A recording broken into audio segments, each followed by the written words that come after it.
If the first rule is we don't talk about Fight Club, I guess there's not much I have to say for the rest of the video. Hello there, Lorcana lovelies. Today I have a fun deck for you. This is a Fight Club style deck, so this is a Ruby Steel list. I am playing against Hana, who's playing the Ruby Steel Fight Club combo list, and I am playing Steel Song. So let's go into the list, and then we'll get into some gameplay. So here's my Steel Song list that I was on for this match. I've made a whole bunch of changes, and this list is one that has Mulans as our one drop. So it is a great card to be able to kind of loot through the deck. We play it, it punches for 2, so there's a lot that it can do on turn 1. But more importantly, it can hopefully draw us a better card and get rid of a less good card for early game, or maybe a Lilo that we can bring back later. Star cards in this deck are cards like Angel, because I guess both Angels. The Singer 3 on turn 1 or turn 2 is amazing. And the bigger Angel being able to toss a card to do 2 damage to something is fantastic. And since we all know that Steel Song can get empty-handed pretty quick, it also means that she's got resist 2 for a lot of it.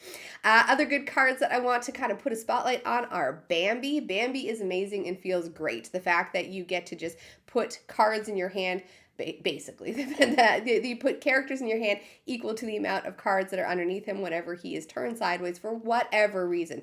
It could be questing, it could be challenging, it could be singing. Bambi does tend to draw you a lot of cards. Now recently, Bambi's been hitting all my songs, but in this particular match that you're going to get to see here, I do get a good amount of characters off of Bambi.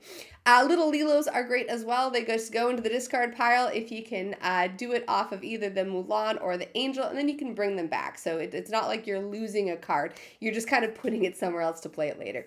Last kind of cool card that I have here is the Ariel. If she's boosted whenever you play a song, you get to draw a card, which again gets us a lot of our card draw. One of the problems that I've had with Steel Song in the past is the lack of card draw, and the fact that we have the Bambi, the Stitch, and the Ariel here that draw us cards by doing things that we're going to do anyways is fantastic. And then you throw in cards like the Mulan that kind of loots this card, or Doc that draws his cards as well. And there's a lot more card draw and card selection in this deck than in previous iterations of it. So going into Hana's list here. All right, so we have Hana's list here. As you can see, it is a Ruby Steel Fight Club style list. Now, this list is one that I've kind of wanted to do something with. There's a combo in it, and I wanted to do this. I tried to do this in purple, but I got to admit it works really good in steel, and I really like it. Before we talk about that combo, let's talk about what the deck does and how it synergizes so well together. First off, we have cards that want to fight. We have Calhoun that wants to fight because she gains this lore when she fights. We have Hercules that wants to fight because he takes no damage when he fights. We have Mulan that wants to fight because when she fights, she does damage to 2 other characters equal to the damage that she did. So this is the shift Mulan. So you shift her. She gets +3 power that turn, and then she can challenge into something and do that much more damage, which is 5 damage to 2 other targets. So she can just clear a field on her own. The combo in this list that is very, very fun has to do with either Hercules or Maui or Next Stop Olympus or One Last Hope. Combination thereof. You totally can use Hercules, but all you really need is Maui and Next Stop Olympus with probably a One Last Hope. Here's how it works. You play Maui Half Shark, and then the next turn when he is able to be challenged, what you're going to do is you're going to play One Last Hope. What One Last Hope says, I'm going to read it, so I got it right here. Chosen character gains resist 2 into the start of your next turn. So all of a sudden, Maui Shark, that has a 5 defense on him anyways, is taking 2 less damage for each challenge, which is great. The better part is if it's a hero, which he is, he gains the ability to challenge readied characters, which is also awesome because it means that he can go through, like if your opponent is holding stuff back, all of a sudden they're not safe. All you need to be able to do is challenge once to be able to get Next Stop Olympus back. So Maui has One Last Hope on him. He can challenge readied characters. He's got resist 2. He challenges into something, and you can either play One Last Hope for free because what One Last Hope says is it's a song. It costs 2, but you can pay 2 less for it, so free. If you have a character with strength 2 or more in play, 5 or more in play, which Maui is a big character with strength 7. What this says is ready chosen character. They can't quest for the rest of the turn, but you don't want to quest for the rest of the turn with him. Whenever the next time that they would challenge another character in a challenge, yep, it gains the lore. So Maui is sideways. He is challenged into something. He still has resist on him. He can still challenge readied characters. You ready him with Next Stop Olympus that you can play for free. Next Stop Olympus goes in the discard pile. You challenge into a character with Maui. You gain a lore because of that, too, if you have Shere Khan out. You get an action back. Next Stop Olympus goes to your hand. You can play Next Stop Olympus for free. You play it for free. You ready Maui, and you can kind of see how this goes, and you can combo off. And you can win the game if your opponent has enough characters out, or you can just completely clear their field, and it's really hard to recover from something like that. It is great. It's a lot of fun. We played a couple games on camera when my camera wasn't working, when we caught the combo working really well and gained a lot of lore, which was awesome. However, I do have some games, luckily, with the combo working, so you can kind of see it in action. Last kind of like card I want to spotlight, because I meant to talk about it before I went on to the combo, but I'm going to talk about it now, which is Mushu. Mushu gives your characters resist when challenging, so you can just kind of see how this whole deck is working together to gain you benefits at lore or resist or readying your characters so that they can challenge and kind of gain you benefits and win from that.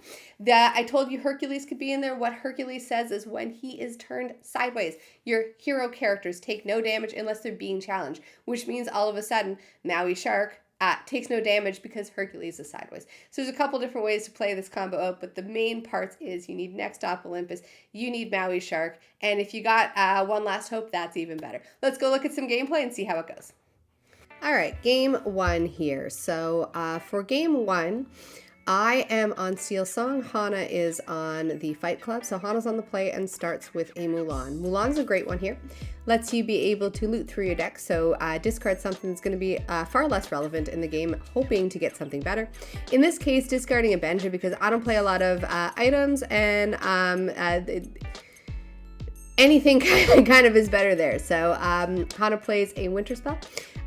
Mostly just to draw a card. There's no location out there for that. And then a Zootopia. So Zootopia lets you also loot through a deck whenever you move a character there. So I have started with an Angel. I'm going to play an Angel Song, and that's going to let me play a character for 2 less, which is a Grandmother Willow for free. And then I'm going to play a Angel for 1. So that is nice there because it means that Mulan's probably going to take out my Angel, but it gives me that backup one there. So Hana gains 1 passive lore for the Zootopia, which is really important to note here because I kind of ignore this for a long time, and Hana's able to get a lot of lore off of the Zootopia. So instead of challenging my Angel, Hana keeps the Mulan. Now, I know why that is because Hana does have the Shift one in their hand there. I'm going to play an Angel Song, which lets me get a character for 2 less, 3 less because of the Grandmother Willow, which lets me play a Bambi and then boost Bambi in the same turn, which is pretty awesome. I'm going to take out the Shere Khan with the Strength of Raging Fire because I don't want Hana to be gaining extra lore from challenging. I do know at least that much against what about how to play against this deck. So going up to 2 lore for Hana because of the Zootopia, and then I believe we're just going to kind of pass there. So really holding on to the Mulan there because I'm going to inevitably turn something sideways like I am here. I'm going to quest up to 1, totally forget about the Shift Mulan there, and be kind of happy with myself there. Look, I have 2 whole new characters here. Can't really play anything because even with the Grandmother Willow discount, any of the characters in my hand cost 4, and I do not have 4 ink. Hana is going to be able to go up to 3, draws a card, and then I believe we're going to probably do the Shift Mulan here because the Shift Mulan is devastating to the board state that I have right now. So what the Shift Mulan says is when you play her, she gets plus 3 strength, so she's hitting for 5. And then whenever she does damage to, in a challenge, she gets to do that much damage to 2 other targets. So that is 5 damage to the Bambi that was challenged, and then 5 damage to 2 other targets, so the Grandmother Willow and 1 of the Angels. I'm going to play the Big Angel. I'm going to realize I have to get rid of that Mulan, and I'm going to discard a card because of the Angel and then throw my other Angel into that Mulan to be able to take her out there. Hana just has a Zootopia out. I have an Angel. Realistically, I should probably again get rid of that Zootopia. I'm watching it sit there, but I am so concentrated on the characters that location does kind of get away from me. Hana plays a Mushu. Mushu's pretty neat. Whenever one of your characters challenges, they gain resist 2 during the challenge. And then whenever one of your characters banishes another in a challenge, you also gain a lore. So gaining lore and gaining resist is pretty awesome. I'm going to play a Bambi. My plan, I'm sure, is going to be to boost Bambi and start to draw cards off of Bambi. That way I have cards to discard to the angel and start to do damage around there. Hana is going to move the Mushu to the Zootopia, which lets you draw and discard a card, and then play Hercules. So Hercules is awesome. I love Hercules. And I've played Hercules enough that I should not forget what he does, but in this particular instance, I do end up forgetting what Hercules does a couple times. So what Hercules does is whenever he's sideways, none of your hero characters take damage unless they're being challenged. So, and then he also takes no damage unless he's being challenged. I play a Chief, Powhatan, and I do not put the Chief in bodyguard mode because I am not going to be putting any of my characters sideways this turn. It's mostly just to get characters out there, and then Hana's going to quest with the Hercules, which means that I will have to kind of try to figure out a way to get rid of it, even though there's a backup Hercules here.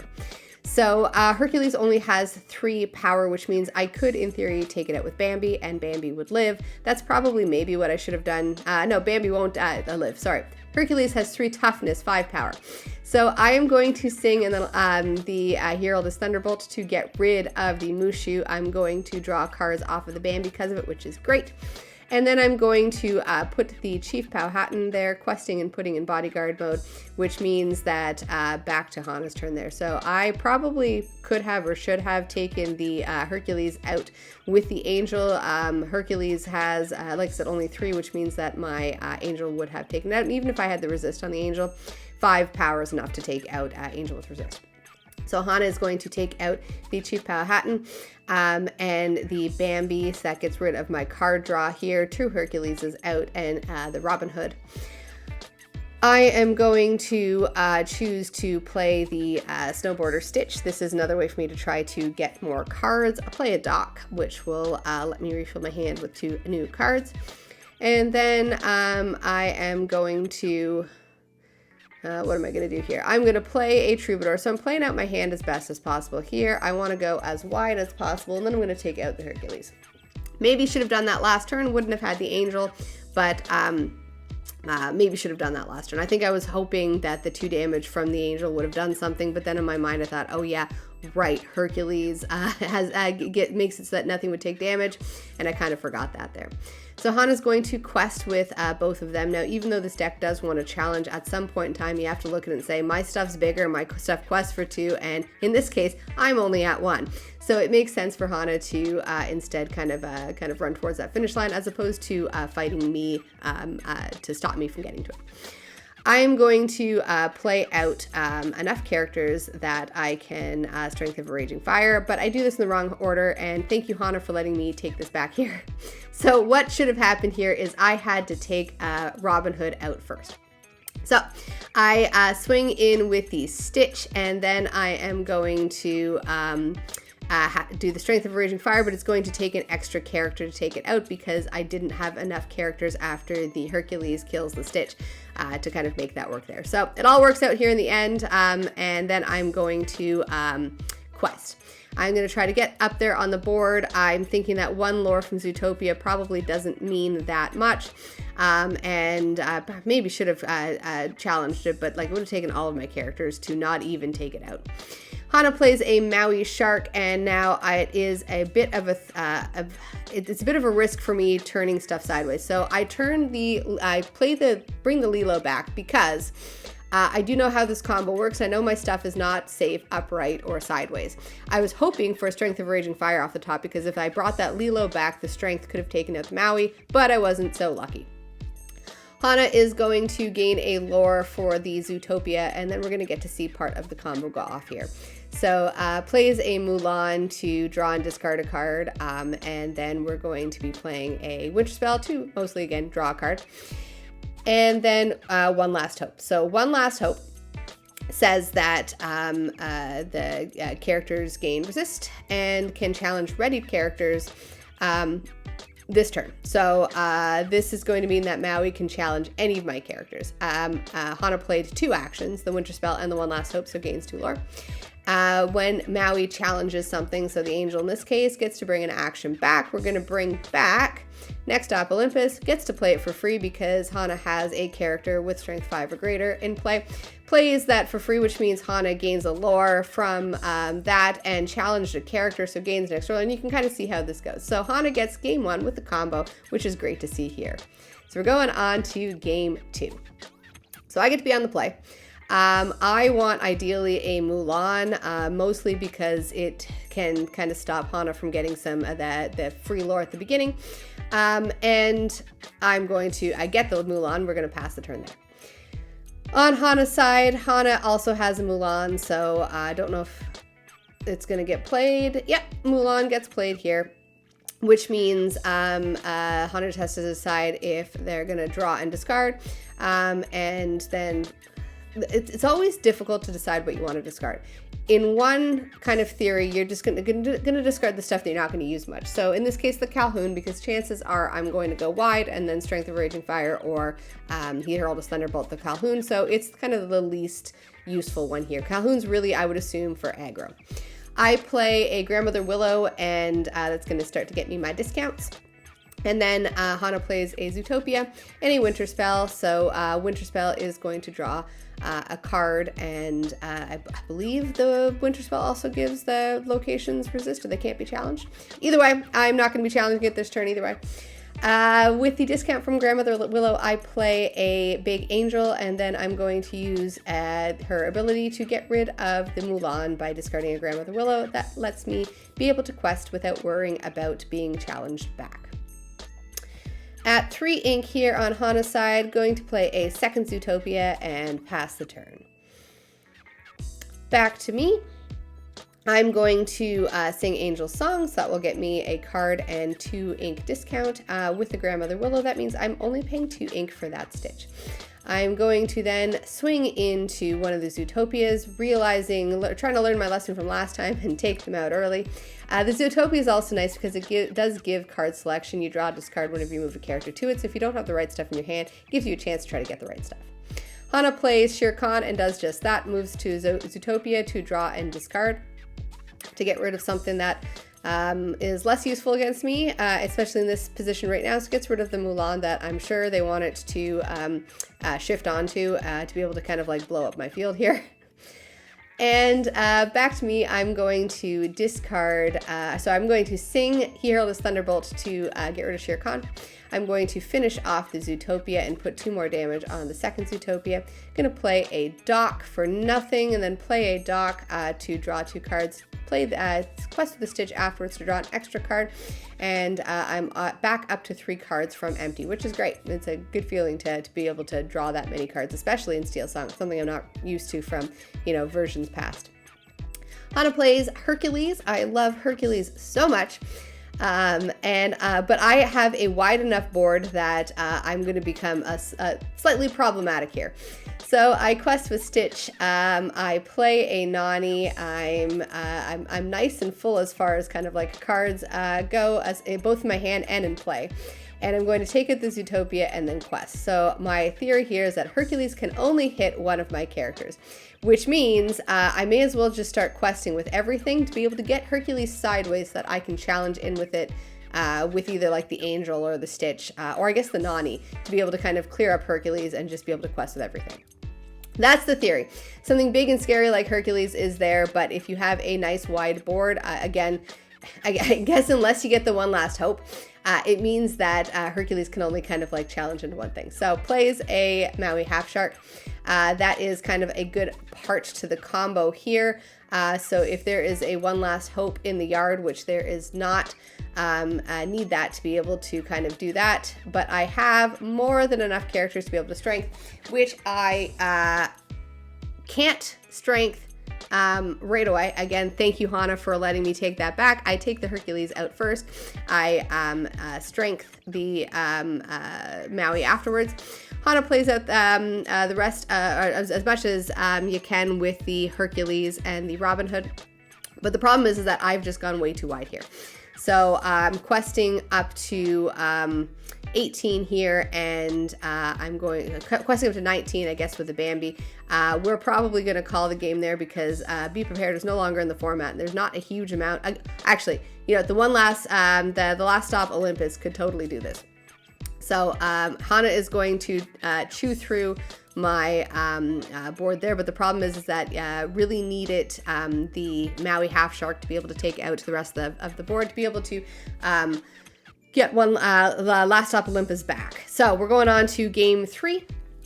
Game 3, Hana starts with a Zootopia. That's been nice and consistent to be able to get out nice and early, and I'm going to play an Angel, again, nice and consistent for me to get that nice and early. Plays a winter spell to protect Zootopia and draw a card, and hopefully be able to get kind of more stuff, again, better stuff to set Hana up for being able to be in a better position for taking me out. I'm going to sing, I assume, Angel's Song there, which will let me play something for 2 less. I play a Grandmother Willow for free, and then a Nani for 2 because I get a discount for a Grandmother Willow. That's the play that I think I really like the most, is because on turn 2 that gives you an Angel, a Grandmother Willow, and a Nani plus an extra card that you've drawn cut off of the Nani in your hand, if you're lucky.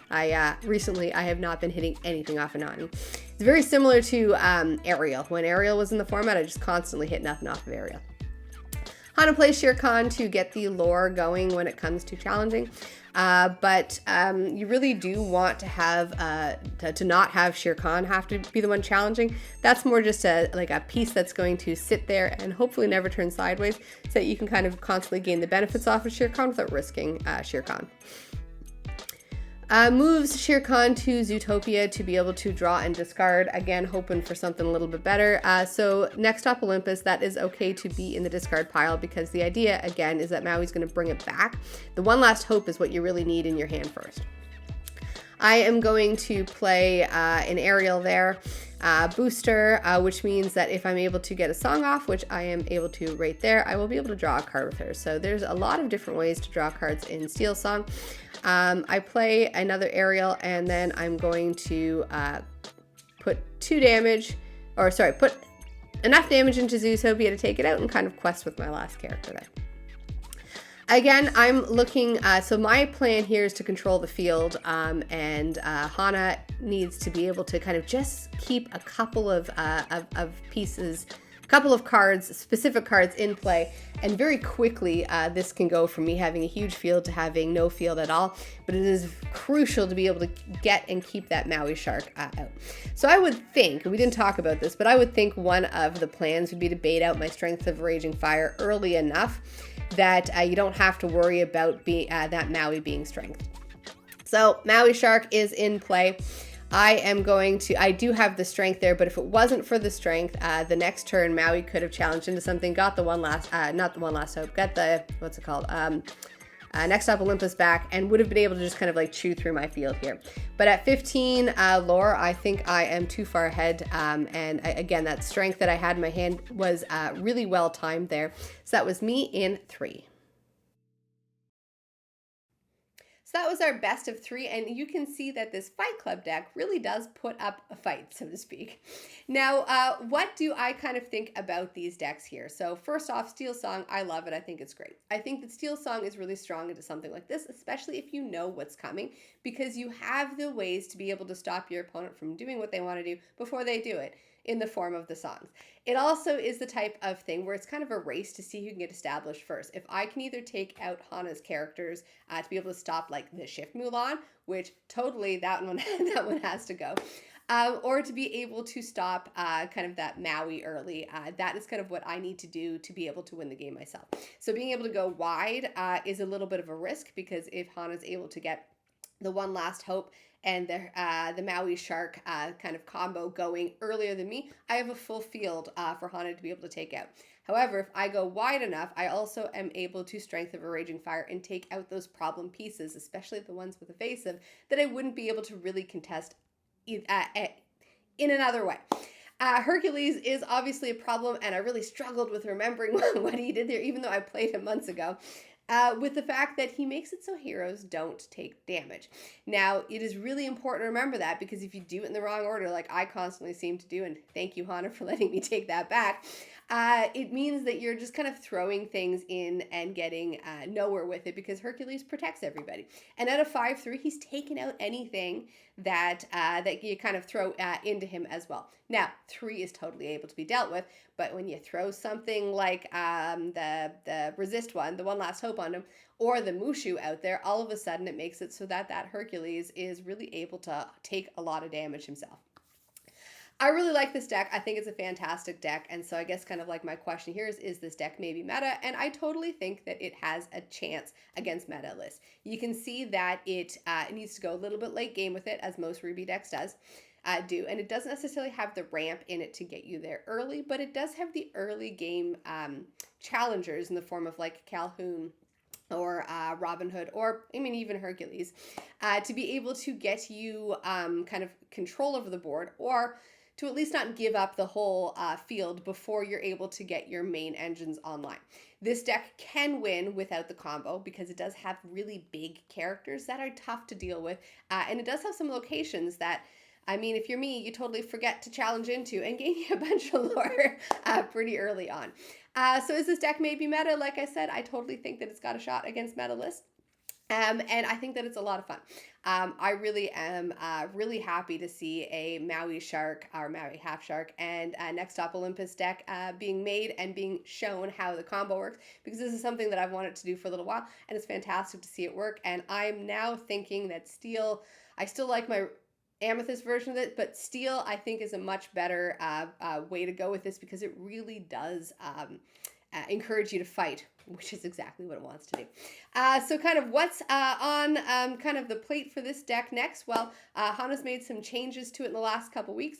We have set champs coming up this weekend, and I would absolutely love to see what the kind of like set champs version of this is. If there's updates, I will kind of let you know. And otherwise, if you're playing against this deck, your stuff's not safe sideways. Your stuff's not safe in any way, so just try to build up a board and strength of a raging fire, whatever you think the problem piece is going to be, and then have a big turn, hopefully, where you just kind of quest to win.